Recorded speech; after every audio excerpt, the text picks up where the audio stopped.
કર્મલોકમાં આપ સૌનું હાર્દિક સ્વાગત છે। આજે આપણે એક એવી રાશિ વિશે વાત કરવા જઈ રહ્યા છીએ જે રાશિના જાતકોના જીવનમાં સંઘર્ષ તો હોય છે, પણ તેની પાછળ એક બહુ મોટું રહસ્ય છુપાયેલું હોય છે। આપણે આજે મકર રાશિના ઊંડાણ અને તેની વાસ્તવિકતા વિશે વાત કરીશું। જિંદગીમાં જોખમ તો લેવું જ પડે છે મારા દોસ્તો, કારણ કે કાં તો તમે જોખમ લેશો અને જીતી જશો, અથવા તો તમે કંઈક નવું શીખી જશો, અને આ બંને પરિસ્થિતિમાં તમારો વિકાસ જ થવાનો છે। તમે જીવનના કોઈને કોઈ તબક્કે આગળ જ વધવાના છો। ઘણા લોકોના મનમાં પ્રશ્ન થતો હોય છે કે મારો જન્મ મકર રાશિમાં જ કેમ થયો હશે, અને આ રાશિની કડવી સચ્ચાઈ શું છે તે જાણવા માટે લોકો હંમેશા ઉત્સુક હોય છે। આજે આપણે એ દરેક સવાલોના જવાબ મેળવીશું જે સામાન્ય રીતે લોકો પૂછતા હોય છે અને મૂંઝવણમાં મુકાતા હોય છે।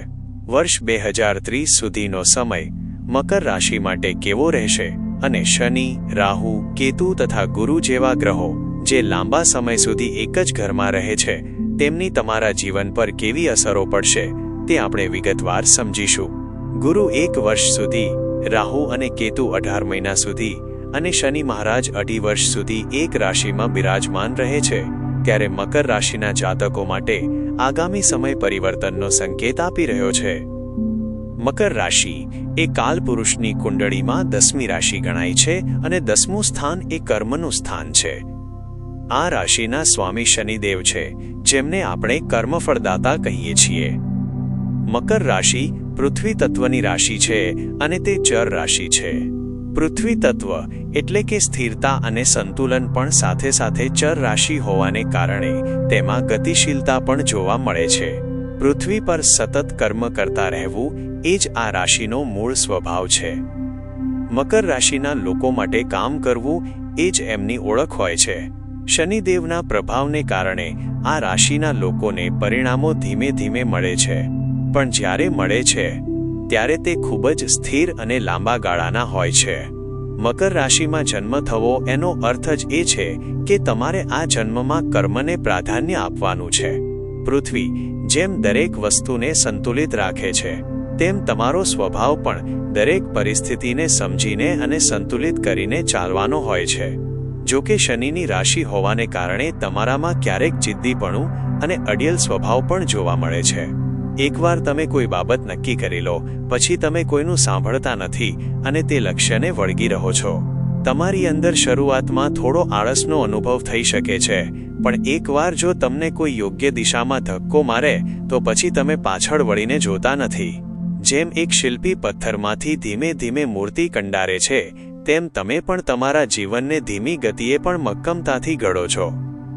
તમારા જીવનમાં અમુક એવી રાશિના લોકો હોય છે જેમના સાથે તમારો લગાવ અને મિત્રતા ખૂબ જ ઝડપથી થાય છે, અને આ લોકો તમારા જીવનમાં એક મજબૂત આધારસ્તંભ સાબિત થાય છે। વૃષભ, મિથુન, કન્યા, તુલા અને કુંભ રાશિના વ્યક્તિઓ સાથે તમારો તાલમેલ ખૂબ જ સારો રહે છે। આ રાશિના લોકો સાથેના સંબંધો તમારે ક્યારેય ન છોડવા જોઈએ, કારણ કે મુશ્કેલીના સમયમાં આ લોકો જ તમારી પડખે ઊભા રહેશે। મકર રાશિના જાતકો માટે 32 વર્ષની ઉંમર પહેલાનો સમય ખૂબ જ મહેનત અને સંઘર્ષવાળો હોઈ શકે છે।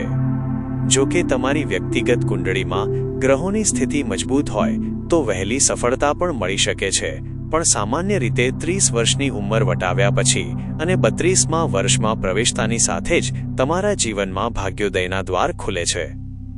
શનિની રાશિ હોવાને કારણે તે તમને પરિપક્વ બનાવે છે અને અનુભવો દ્વારા ઘડે છે। 2030 સુધીના સમયગાળાની વાત કરીએ તો અત્યારે શનિ તમારા 3જા ભાવમાં ભ્રમણ કરી રહ્યા છે, જે જૂન 2027 સુધી ત્યાં રહેશે। 3જું સ્થાન એ પરાક્રમ, સંદેશા વ્યવહાર અને ઓનલાઈન કાર્યોનું છે।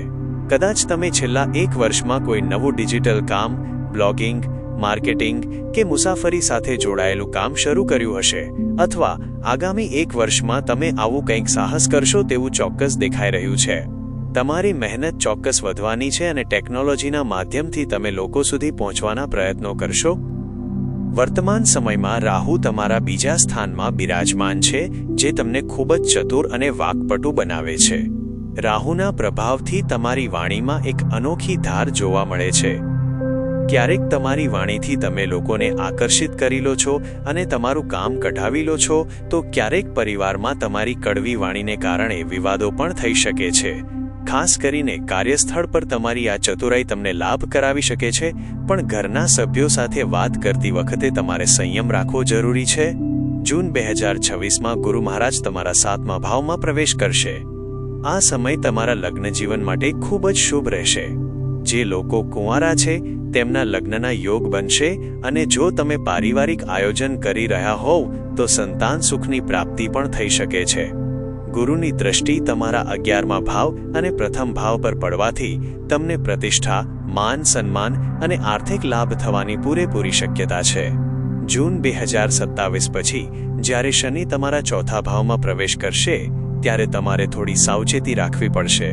અહીં શનિ નીચની રાશિમાં હોવાને કારણે શરૂઆતમાં મિલકત, વાહન કે જમીન સંબંધિત કાર્યોમાં અવરોધો લાવી શકે છે, પણ અંતે તમે તે વસ્તુઓ મેળવી શકશો.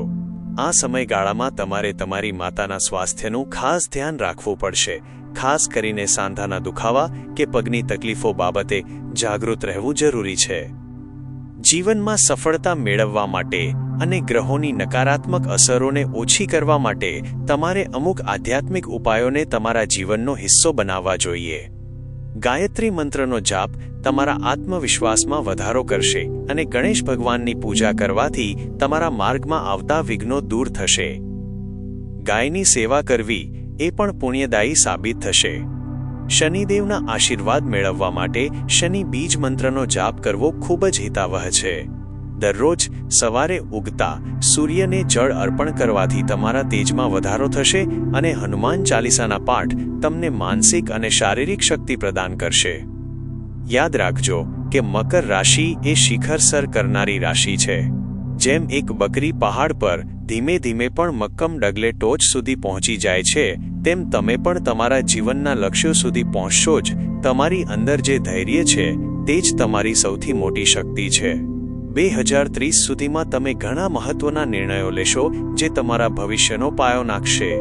આર્થિક રીતે પણ 2027-2030નો સમય તમારા માટે નવી મિલકત ખરીદવા કે ઘરના નવીનીકરણ માટે અનુકૂળ રહેશે. આ સમયગાળામાં તમારી જવાબદારીઓ વધશે, પણ તેની સામે તમારી આવક અને હોદ્દામાં પણ વૃદ્ધિ જોવા મળશે. તમારી અંદર રહેલા આળસને ખંખેરીને જો તમે કર્મ પર ધ્યાન આપશો તો શનિદેવ તમને એ બધું જ આપશે જેના તમે હકદાર છો. તમારા માટે દરેક સંબંધ કિંમતી છે, પણ ખાસ કરીને મેષ રાશિના વ્યક્તિઓ સાથે જ્યારે શનિનું ભ્રમણ થશે ત્યારે તમારે થોડું સંભાળીને ચાલવું પડશે.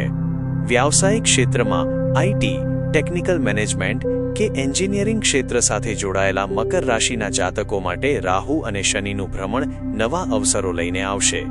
2027માં કેતુ 7મા ભાવમાં હોવાને કારણે લગ્ન જીવનમાં નાની નાની વાતોમાં અસંતોષ ન અનુભવવો અને જીવનસાથી સાથે પારદર્શક રહેવું એ જ સુખી જીવનની ચાવી છે.